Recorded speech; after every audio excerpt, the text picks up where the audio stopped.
Hello everyone, welcome back to my channel. তোমরা সবাই কেমন আছো? আমিও খুব ভালো আছি। আজকের ভিডিওটা শুরু করলাম মেয়েদের ডান্স টিচার শ্রী সন্তোষ মিত্রের বসন্ত উৎসবের এই প্রোগ্রামটি দিয়ে। তিনি প্রত্যেক বছর সমস্ত স্টুডেন্টদের নিয়ে এই উৎসবটি খুব সুন্দরভাবে উদযাপন করে, আর তার সাথে আমরা মায়েরাও এক বছর ধরে অপেক্ষায় থাকি এই দিনটার জন্য।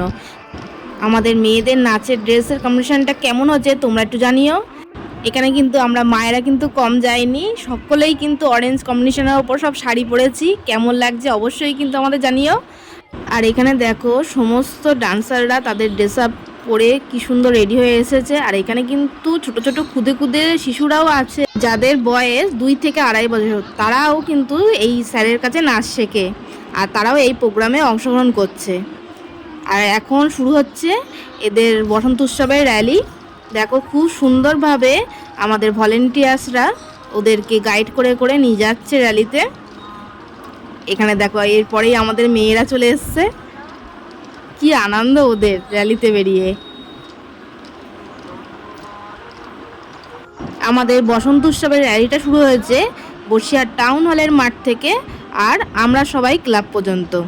সবাই কি সুন্দর ওরে গৃহবাসী গানের তালে তালে ডান্স করতে করতে যাচ্ছে র্যালিতে। তোমরা কে কোথা থেকে আমার এই ভিডিওটা দেখছো অবশ্যই কিন্তু জানিও। আর তোমাদের ওখানে কোথায় কোথায় এরকম বসন্ত উৎসবের র্যালি বেরোয় সেটাও কিন্তু জানাতে ভুলবে না কমেন্ট সেকশানে। আর দেখো আমরা হাঁটতে কিন্তু অনেকটাই এসে গেছি মাঠের কাছাকাছি।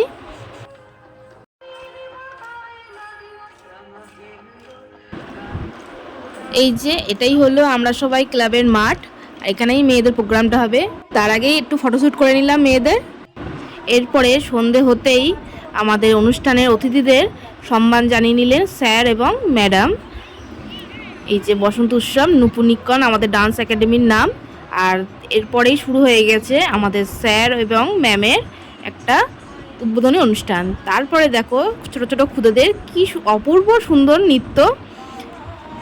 এরপর একে অনেক কটাই নৃত্য আপনাদের সামনে পরিবেশন করছি, কিন্তু গানটা দিতে পারলাম না, অল্প অল্প করেই দিচ্ছি নৃত্যগুলো। খুব সুন্দর পারফরমেন্স করেছে এক একটা ডান্সাররা খুদে খুদে। দেখো এরপরেই আমাদের মেয়েদের ডান্স শুরু হবে।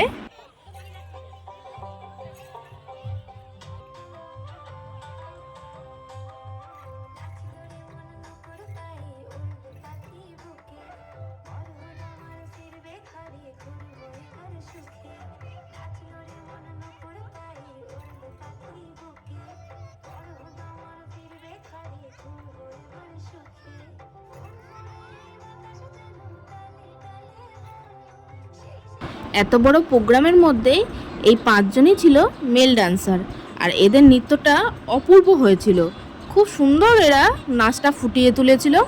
আর তারপরেই আমি আর মেয়ে চলে আসলাম স্টেশনে, কারণ একটু তাড়াতাড়ি চলে আসলাম। কালকে যেহেতু বাড়ি সত্যনারায়ণ পুজো দেবো, তাই তাড়াতাড়ি চলে আসলাম।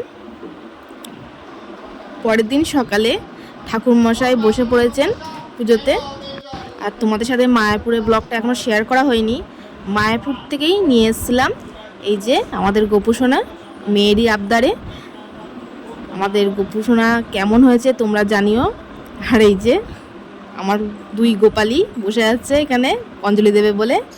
আর এই যে গোপুকে এবার চান করিয়ে উৎসর্গ করা হবে, ঠাকুরমশাই চান করিয়ে দিচ্ছে।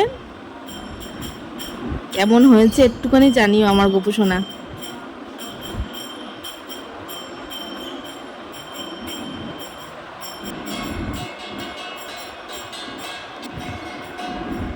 চান ধান করানোর পরে ওকে আমি তুলে নিলাম। বাড়ির পুজোর আয়োজনটা আমরা সবাই মিলেই সামলিয়েছি। আমার যা ছিল, আমার শাশুড়ি ছিল, সবাই একসাথেই কাজগুলো করেছি। তারপরেই আমার যাকে দিয়ে দিলাম, গপুকে একটু গাটা মুছি টুচি দাও। ও মোছানোর আগেই খানিকটা আদর করে নিয়েছে, তারপরে গিয়ে গা মুছিয়ে দিল।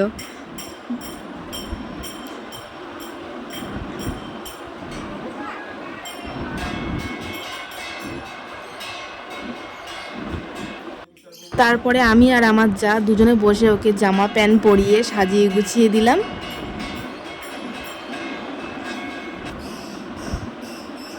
আর আর এত সকাল সকাল পুজোয় বসতে হচ্ছে, যার কারণে আমরা শাড়ি পরার সুযোগটাও পাইনি। সকাল সকাল উঠে আমি গুছাচ্ছিলাম ঠাকুরের দিকে, আর আমার যা গুছাচ্ছিল ভোগের দিকে। একদমই হাতে সময় ছিল না। ঠাকুর মশাই সকাল 7:30টার সময় পুজোয় বসেছেন, তাই ওই বিষয়টা একটু ইগনোরই করো আর বলো আমাদের সাজানো গোছানোটা কেমন হয়েছে। তোমরাই বলো তো আমার গোপসোনাকে চান ধান করে জামা পরিয়ে কেমন লাগছে। এরপরে ঠাকুর মশাই আরতি করে নেবেন।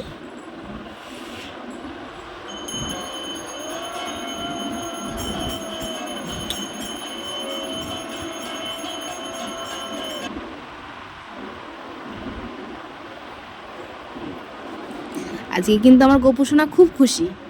আর তার সাথে দেখো পুজোটা শেষ হতে না হতেই এদের রং খেলা শুরু হয়ে গেছে। যেই গিয়েছি থমকে দাঁড়িয়ে গেছে, আর যে নাও খেলো, বকবো না।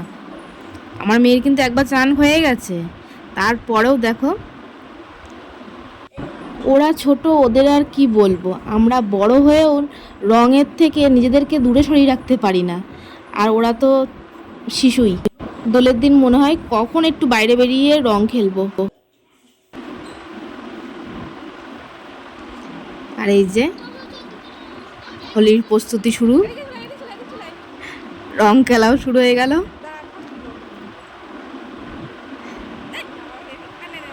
ভীষণ আনন্দ করেছে, ভীষণ আনন্দ করেছে।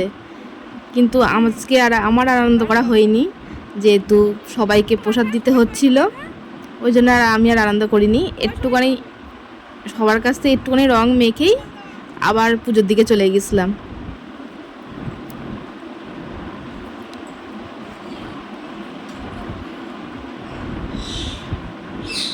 এই যে ওর বাবা বাড়ি আসতে না আসতেই ওর বাবাকে ধরে জাপটে রং মাখিয়ে দিল সবাই মিলে। আর এখানে আমরা খানিকটা হলুদ বললাম না রং খেললাম, রংটা খেলে দেখো। আর এখানে হচ্ছে এটা আমার কাকা শ্বশুর আর কাকি শাশুড়ি। এত বয়স হয়ে গেছে তাও এদের মধ্যে ভালোবাসা অফুরন্ত। ওই দেখো এটা একটা আমার যা মিষ্টি বোন, একে সবাই মিলে বাচ্চারা রং মাখিয়ে দিল। এরপরে যেটা আমার মেন উদ্দেশ্য, যেখানে যার জন্য আসা, আমার বাড়ির সামনে একটা ঠাকুমার বাড়ি, এই যে ঝুলন দোলনায় রাধাকৃষ্ণ দোল খাচ্ছে, এটা দেখার জন্যই আমি ছুটতে চলে এসেছি। আর এসে পর দোলনা ধরে দোলও দেওয়া হয়ে গেছে। আমার ভিডিওটা আজকে কেমন লাগলো অবশ্যই কিন্তু তোমরা জানিও। ভালো থেকো।